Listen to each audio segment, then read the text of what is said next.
যুদ্ধবিরতির মধ্যে ইরানের সঙ্গে পাল্টাপাল্টি হামলায় জড়িয়ে মধ্যপ্রাচ্যের পরিস্থিতি আবারও ঘোলাটে করে ফেলেছে যুক্তরাষ্ট্র। যে কোনো মুহূর্তে এই দুই পক্ষের পূর্ণমাত্রার যুদ্ধ শুরুর আশঙ্কা করা হচ্ছে।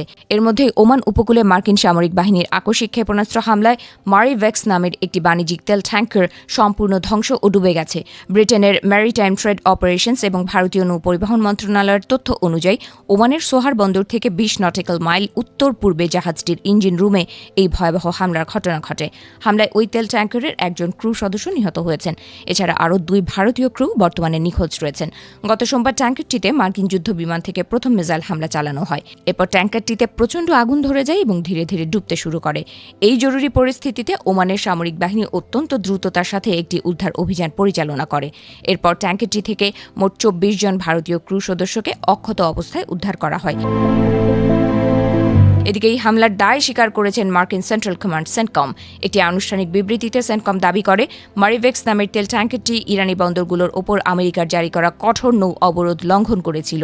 ট্যাঙ্কারটির ক্রু সদস্যরা মার্কিন নৌবাহিনীর দেওয়া জরুরি নির্দেশনা ও সতর্কবার্তা মানেনি।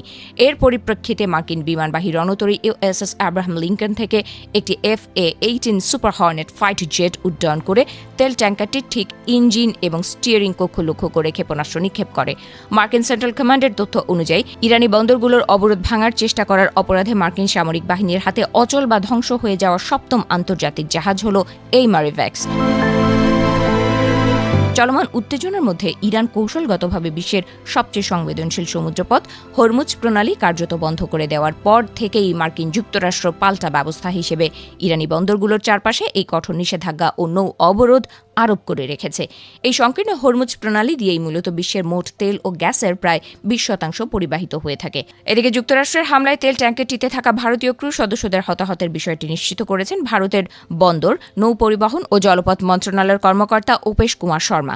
তিনি জানান, সোমবার ভারতীয় সময় দুপুর ১:৩০ ট্যাঙ্কারটিতে আগুন ধরে যাওয়ার খবর পান তারা। তবে ভারতের পক্ষ থেকে প্রাথমিকভাবে আগুনের সুনির্দিষ্ট কারণ নিয়ে কোনো মন্তব্য করা হয়নি। ভারতীয় কর্তৃপক্ষ বলছে, হামলার সময় ট্যাঙ্কারটি সম্পূর্ণ খালি ছিল এবং এটি কোনো তেল জাতীয় বিপজ্জনক পণ্য পরিবহন করছিল না, যার ফলে সমুদ্রে বড় ধরনের কোনো পরিবেশগত বিপর্যয় এড়ানো সম্ভব হয়েছে। হরমুজ প্রণালী বন্ধ করাকে কেন্দ্র করে আমেরিকা ও ইরানের মধ্যকার চলমান যুদ্ধ এখন আন্তর্জাতিক বাণিজ্যিক জাহাজগুলোর জন্য এক চরম মৃত্যু ফাঁদে পরিণত হয়েছে।